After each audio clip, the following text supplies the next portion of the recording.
রক্তাক্ত রহস্য, bloody rooftop twist.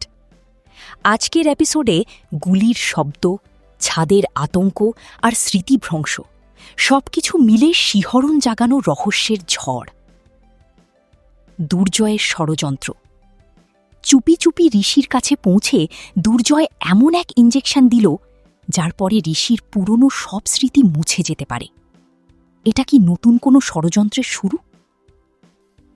নিশার ট্র্যাজেডি।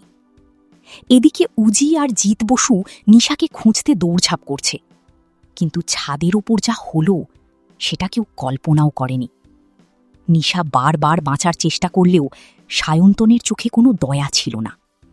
একটা গুলির শব্দ, তারপরই 5 তলা ছাদ থেকে নিচে পড়ে যায় নিশা। রক্তাক্ত অবস্থায় তাকে দেখে হতবাক সবাই। জিত বসুর প্রতিজ্ঞা।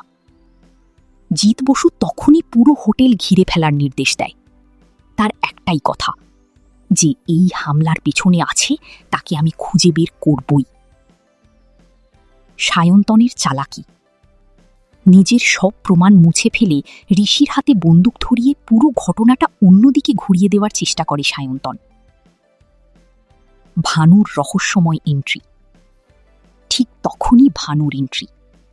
ওয়েটারের পোশাকে হাসপাতালে এসে জেরার মুখে পড়ে সে।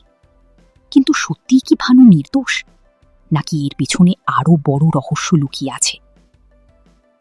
তাহলে বলো, নিশা কি বেঁচে ফিরবে, নাকি এবার গল্পে আসতে চলেছে আরও ভয়ঙ্কর টুইস্ট? আজকের এপিসোড এক কথায় সাসপেন্স, ইমোশন আর টুইস্টে ভরা full on blast. Bloody rooftop twist. এবার দেখা যাক গল্প কোন দিকে এগোয়।